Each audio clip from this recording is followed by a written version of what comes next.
Okay, hi guys. So this is Alden, and today we are going to talk about a cool new tool that we are introducing in the area of AI research agents, right? So the first thing is like, as you know, in 2025, these concept of AI agents is taking off, right? And this is where the AI will do tasks for you. It'll maybe autonomously take decisions, create a plan. And in 2025, you're going to see a lot of action around AI agents, right? But today, we are going to talk about AI research agents, right? And I want to showcase a tool that all the members of this team, have built out, right? So this is the this is the tool we built out, and it's called CustomGPT.ai Researcher. And what it does is something called AI research agents, right? Think of it as, anytime you want to do any sort of research tasks, maybe you are working on some deep problem, or you are writing an article and you want to do, you typically go to Google and you ask queries, you click on blue links, you do a lot of research using Google, right? And this is true for any sort of research task, whether you're working in a laboratory or whether you have a study project and your study, assignment is due very soon, right? What research agents do is they do all this Googling for you. So they will literally go to Google, do the searches, and read every article, and then find information from those articles, and then package it all nicely for you in a research report, right? So today I'm going to show you like two systems, right? The one that we have built called CustomGPT.ai Researcher, and this one is what it does is it goes through about 200 different sources. So let me just show you a quick demo of how something like this works, right? So let's say this is the topic, and this is a sort of little recursive type topic: how to use AI research agents to write deeply researched blog posts, right? All I had to do was give this here, and I hit get rolling, right? And now the task has started, and it will now churn for about 30 to 40 minutes on doing the search, gathering all the sources, building a custom GPT, also called RAG, with all of those sources, and gathering all that information and understanding it, right? So this process will go on now for about 30 to 40 minutes, right? For people who are familiar with chat gpt's new models like o1 that think for 60 seconds, just think of this as a more enhanced version where the AI is working for 30 to 40 minutes, right? So, like a good cooking show, I'm going to let this run, but I also ran this task before. So we'll take a look at what the previous run looked like, right? So what it did here is it classified this topic into a technical focus system. It created a nice outline using a very high reasoning model like ChatGPT's O1. And as you can see, it created an outline of what its research should look like based on like high reasoning, right? One of the little techniques that is being used here is something called perspectives, right? This is where when you are working on a research problem, if you had the luxury of saying, think like Einstein, think like Feynman, think like Elon Musk, think like Jane Goodall, right? You can bring the thinking mechanisms of various people together to work on your task at hand, right? So these are called perspectives. So, uh, yeah, sorry, there was somebody wanted to join, right? So using the perspectives, we have different perspectives, we generate the outline, and then we go ahead and pull like sources from Google, right? So in this specific case, it pulled 187 sources from Google. And then using these 187 sources, we build a custom GPT RAG from it, right? So once that is done, we also have a, we start building each of the sections one by one, right? So you might be wondering why a section is being built one by one. And the reason for that is because, like a good New York Times journalist, you want your story to progress from section to section such that there is a narrative that is being built. So, whenever if you have 15 sections and you're working on the 16th one, you need to work on the 16th one knowing what has already been written before, right? And again, there's another cool feature wherein we use multimodal vision to select really good images. So this is a cool feature that we are very proud of, which other systems don't have, where you can see the actual, we use vision to actually look at the images and match it to whatever the surrounding paragraph is for building for matching the correct images to what is being said, right? So this is a high level of what the process is. And then you must be wondering what it is that you get finally, right? So what you get finally is a research report like this, right? So something like this, now you can see it's a huge inline images. It is breaking it down into various uh, sections covering every aspect of what is being said, right? Another thing you'll notice is like you can see these inline links because people want to know where the data come from so that there is no hallucination and there is trust in what is being said.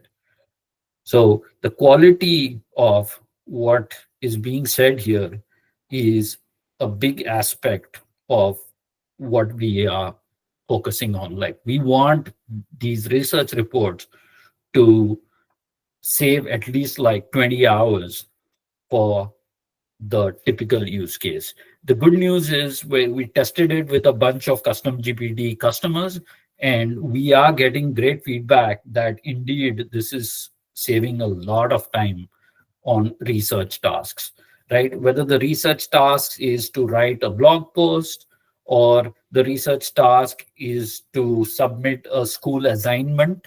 My daughter came up with that. I don't know why I'm paying college fees, but she says that she now uses the researcher for research jobs and assignments in school. And then we really have like professionals like business school professors who are using this for deep research, and we're getting like great feedback from that, right? So this is as far as the landscape and what our tool does as such. One additional thing that has happened is Google also threw its hat in the ring, and they came out with a deep research agent called Gemini Advanced with deep research.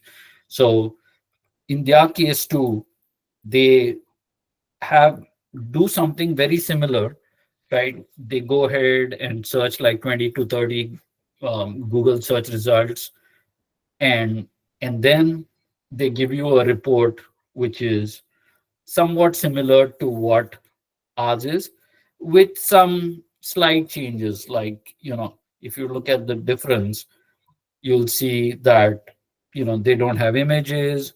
Their their report is a lot smaller than ours. They don't go too deep. And but it's a good entry into the deep research fray that we are doing, right? uh, Other things that we a lot of principles that we used is, one of the things I want to do in this is I want to make sure the user does not have to think too much.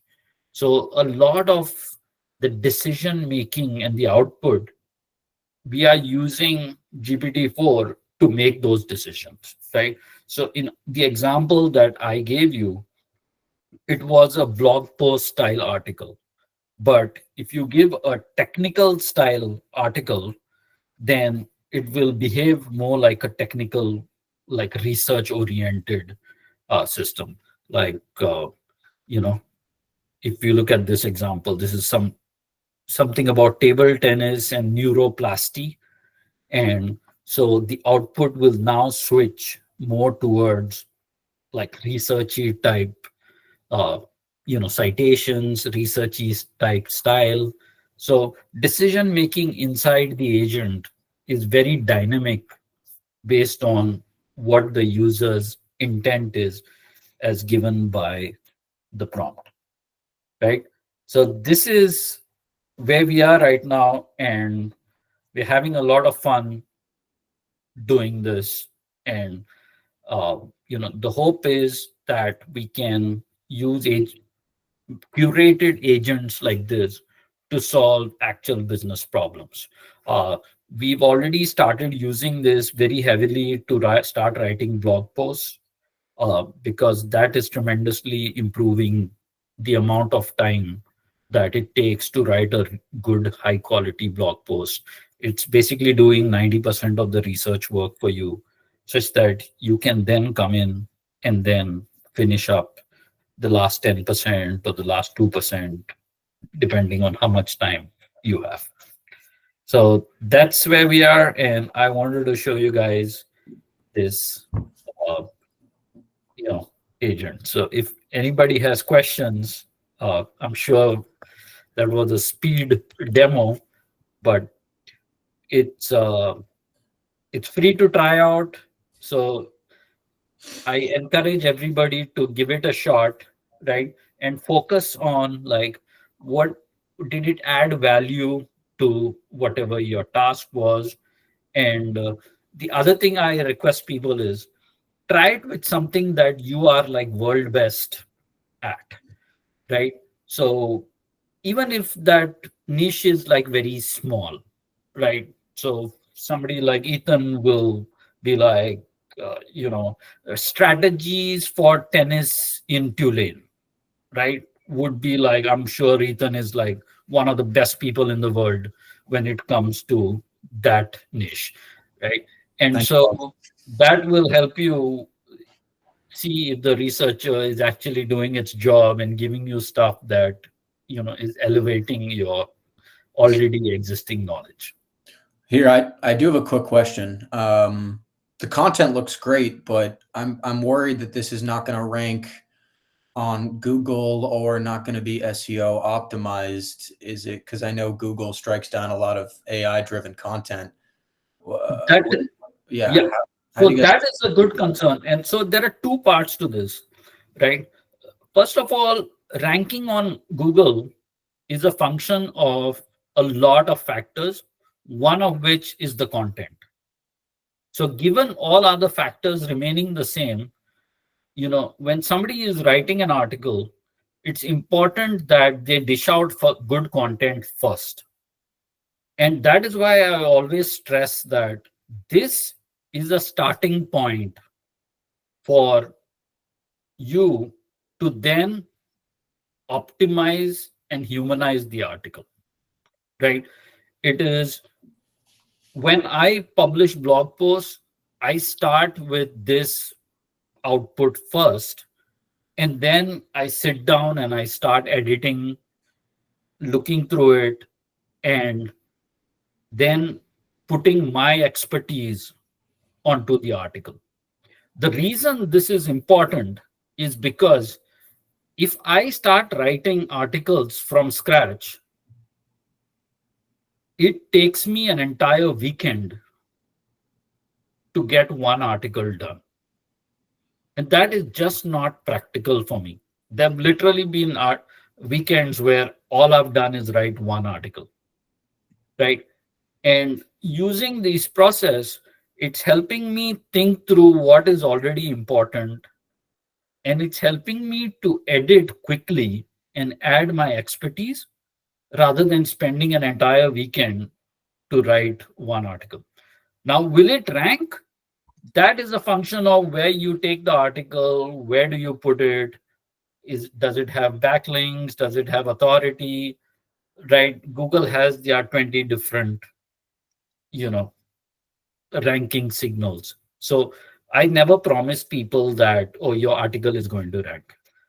What I promise is this is going to be a great first draft that is much, much, much, much better than anything that ChatGPT can give you, or Perplexity or anything. Right? ChatGPT is generic knowledge that everybody can use.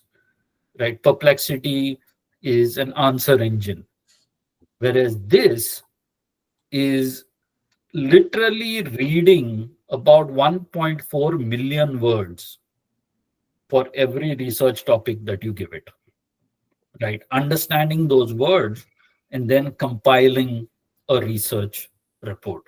Wow. Thank you. So, That's incredible. Yeah, great stuff, Alden. Kind of building off of that, what we've been talking about is iterating off of the original draft that the tool presents to you. Now, is there a functionality within the tool itself that we can ask, hey, can you adjust this? Can you adjust that? And the tool itself will make iterations based on prompts we make, or not at the moment?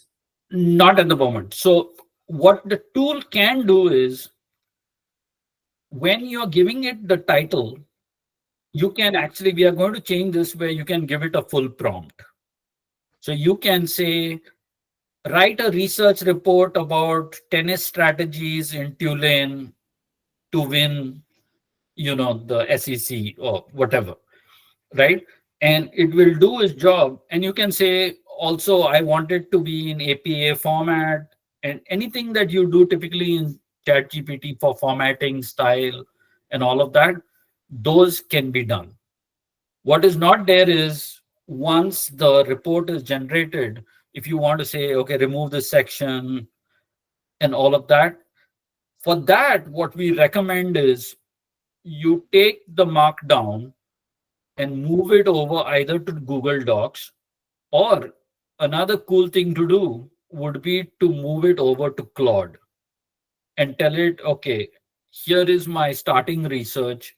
Now, can you help me massage it and move it into a different direction? So, what I wanted to do is keep this agent pure so that it does its job well. And then anything related to editing, post processing, massaging it, changing formats, changing lengths, all of those can be like editorial post fixes. Great. And just one quick follow-up related to that. As a marketer, I know that sometimes the length of our articles is important for SEO.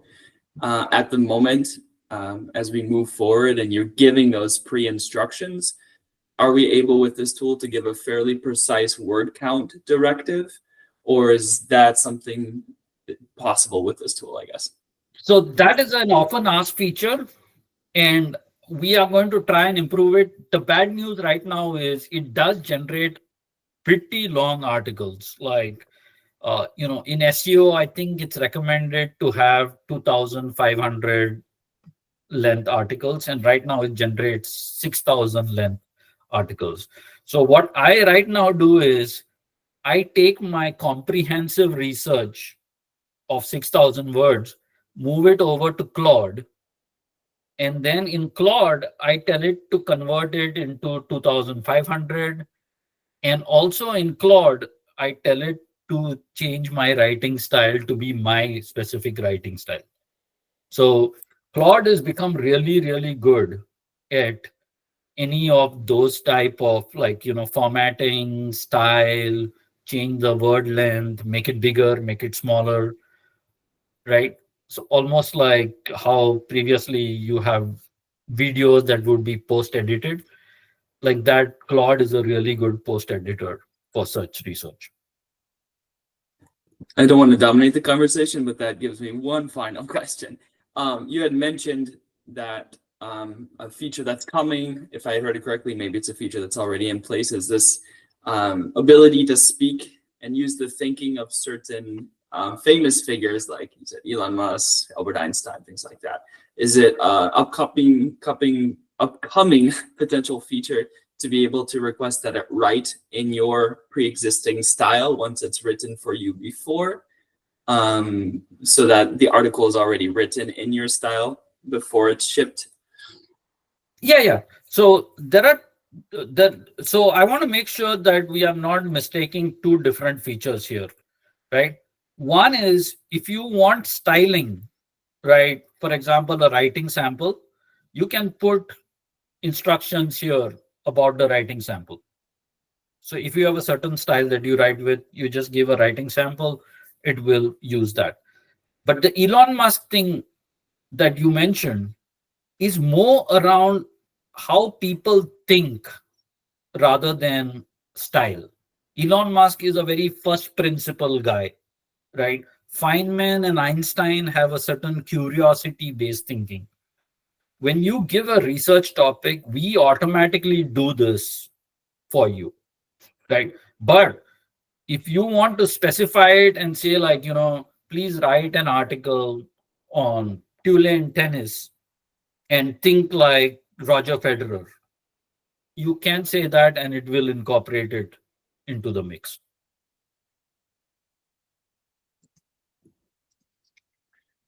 Hey, Alden. So separate kind of question here, but when it comes to like citations and sources, I've been playing around with it, and I know that there's image sources that are listed on these generated articles. But for someone who may be interested in, like, publishing this on their website, or someone wants to reference other people, is there a way for these users to access the citations or the sources that these references are pulling from? Yeah, Okay. definitely. So there are two ways actually. One is, in the markdown itself, the citations are included. So first of all, for SEO, you will notice that there are inline links, and we are very, very careful about when we place the inline links, external links. So that's one form of citation. Mhm. But if you look at the actual markdown, all of the citations are also included in the markdown. So if somebody wants that full list, then they are able to get that done. And Nice. we have a feature coming out where I think, like, the full citation list is also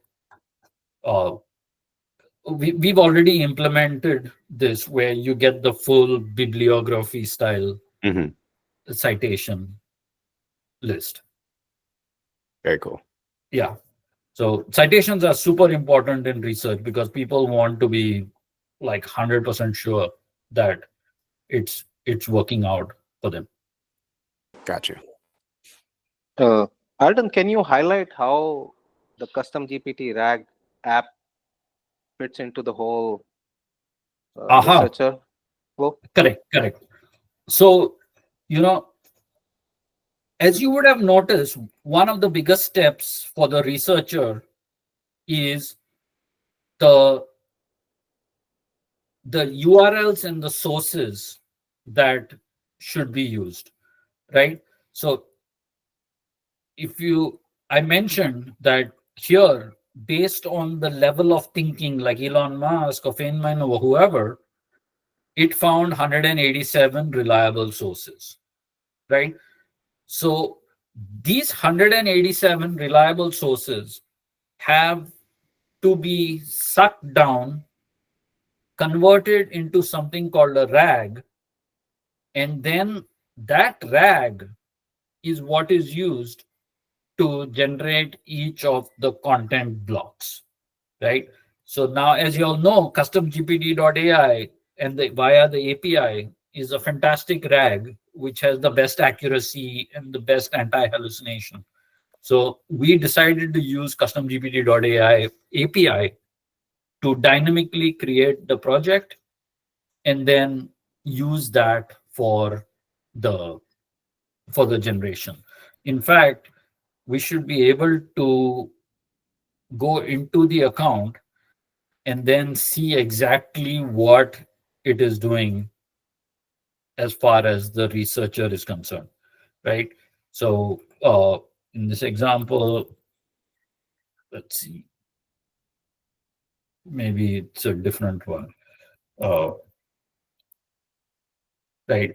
If you go into the account for the custom GPT side, it should show exactly.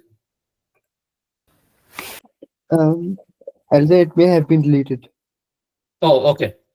Okay. Yeah. I think once we are done, we delete it. But as you can see, it's created a project and now it's dynamically using it to create the various sections. So that's where custom GPT comes into the picture.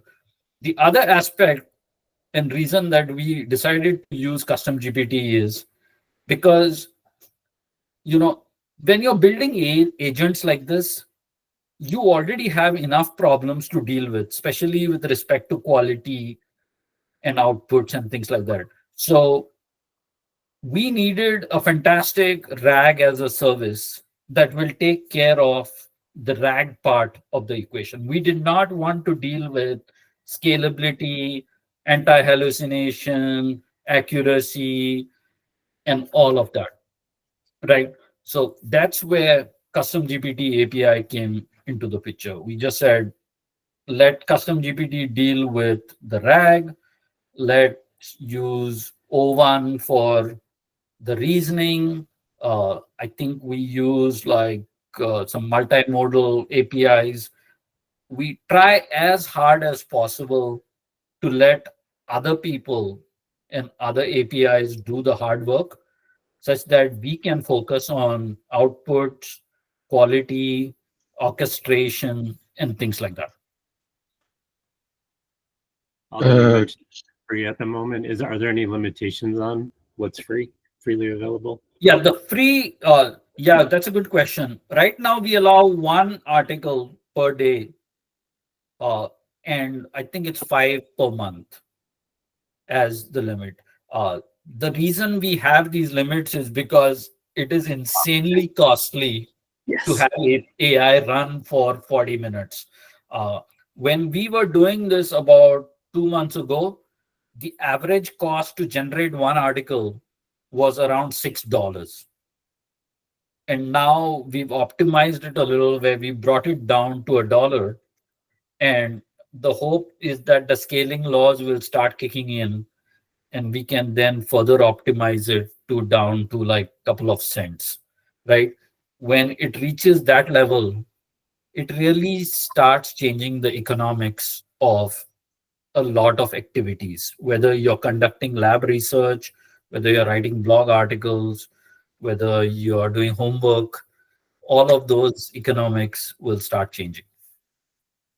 And we are also about to make this its own separate subscription as well.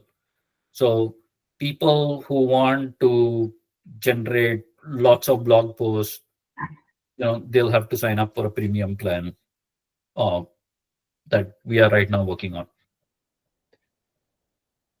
What would happen if I say it's like, write me an app for this? Like, does it work with the code? Does it look something? What was happening? I haven't tested that, but the one, it might give you a research report on writing an app or something like that. Whatever O1 would do to understand what your prompt is. The one thing that we are also working on right now is safety. So instead of saying write me an app. If you had said make me a bomb or something, then it needs to block you. So that part is being worked on.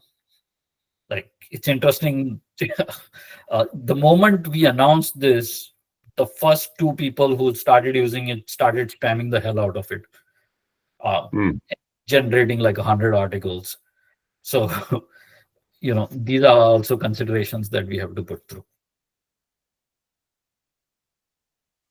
So from what I'm hearing, the goal of this is really to focus on one specific use case, which is generating high quality research, as opposed to expanding the broadness of what it does, and instead really focusing on being the best at this one task, this one use case, correct? Absolutely. The goal here is, the 20 hours that it takes you to do deep research, for whatever reason, whether you're working on a blog post, whether you're working on curing cancer, whether you are working on your homework assignment, this is designed to cut down on that time. This is not an SEO automation tool where they do all these ninja stuff, like write an article, post it to your blog post, WordPress, all of those type of. This is not an automation tool. This is also not designed to save like 2-3 minutes of VA time. Like, if a virtual assistant can do a job better, like the example where you take it over to Claude and you post process it, then that's best done by that person. So it is not a utility function. It is a deep research tool. On Marco's question, it might not be able to generate a code for the app, but it might be able to generate like good architecture, like researched architecture for like a scalable system or something like that, probably. Correct. Yeah. So Marco, your end case scenario might be good. Do give it a shot and try. I'm interested to see what it will. Yeah. I'll try something. Yeah. And try it. If you want, try it in different languages also. This works in like pretty much all languages. Not just that, but one of the cool features that we had to build very quickly was even the images. We now try and match them to the language that is asked. So if you insist on an Arabic topic, the images also will try and be in Arabic. And we give preference to that. So that makes it look really nice when generating non-English articles.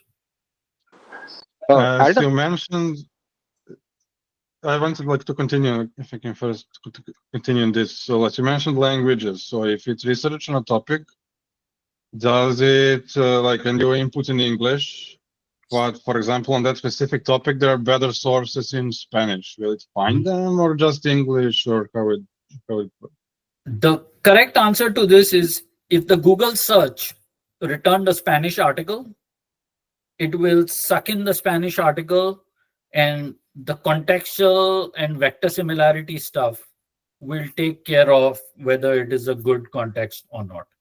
So, but the big question here is that, would Google search return the Spanish article for whatever your topic is? Yep. Probably not. Yeah, most likely not. But if your article is in Spanish, it might return English articles and it will understand cross-language. One thing LLMs are really good at is cross-language understanding. Sorry, Anupam, you were asking something? Yeah, I was just asking, can it do region-specific research? Like, if I want to come up with like a real estate investment strategy in India, will it be able to come up with something specific just to India?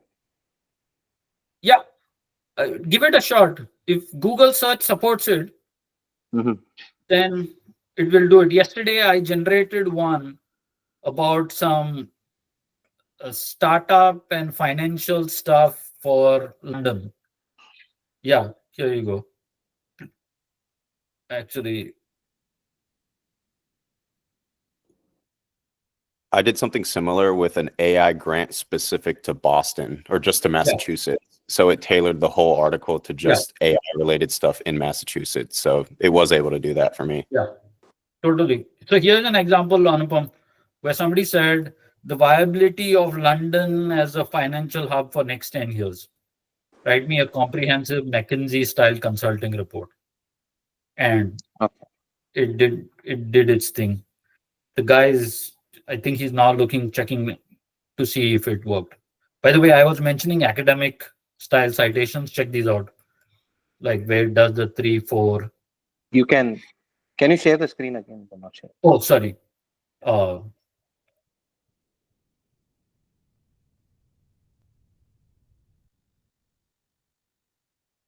you able to see? Oh, okay. Are you able to see the screen? Yeah, it's just rendering. Yeah. Right. So this is an example of the London, article, the viability of London as a financial hub, right? McKinsey style consulting report. And I was showing the citations. Check out the citations where it does this 3, 4, 1, 2 academic style citations. And I think Tyler had mentioned like the references. Here are the references, which is everything that was used in generating this article, right? So in this case, it found information from 49 different sources. Like some were PDFs, some were like web pages. So Google did a job, and then this system pulled in the million plus 1.4 million words and did its job. So this is, yeah. Any more questions? Yeah, we've talked a lot about Google search. Does this also reach into or even prioritize, let's say if you want an academic paper, does it prioritize something like Google Scholar, which is really focused on scholarly pieces? That is a fantastic question. So one of the things I want to do is in the premium plan, I want to allow Google Scholar and YouTube and sources from those to be pulled in because those are good. So that is something that we have planned. There is another thing in the premium plan that I forgot to mention, which is for a lot of enterprises, they want to set up their own. They want to have their own custom knowledge, right? So like research labs, for example, or anybody who has fantastic PDFs and knowledge bases, and they want to work based on that. So they can connect to their own knowledge bases using CustomGPT. You can build a knowledge base in CustomGPT.ai, and then you can select the project, right? So by selecting the project, you can work off your own knowledge rather than Google's knowledge that is out there. So this is like a premium feature, and it's pretty good for like brands and enterprises, research labs, people who don't want to go out to the wider internet, but stay within their own, knowledge. Is that premium feature available right now if you have a custom GPT account with that data? Awesome. Exactly. So I think so right now, if you have a custom GPT account, you just activate your key and it'll allow you to connect to your projects. We are going to make it such that this becomes like its standalone subscription, just that people can create like more articles than one per day, and also be able to connect their knowledge. Sounds like an exciting advantage to be able to not only just rely on the alphabet knowledge sources, but expand it to your own. Is it also possible with the premium subscription to access other knowledge sources, let's say Wolfram Alpha or something like that, that's really focused on academics? Is that something in the future we might be able to look forward to as a premium subscriber? So most likely we will not become the knowledge management piece. That piece is already done very, very well by CustomGPT.ai, right? So if somebody wants to connect their SharePoint or their Atlassian or suck in their entire website or their support desks or their podcast channel or their YouTube channel. That CustomGPT.ai already does really, really well, right? So we will not get into knowledge management. Let CustomGPT.ai do what it does well, and then the agent will just connect to that to do its research and its 30 minutes of ninja analysis that is needed.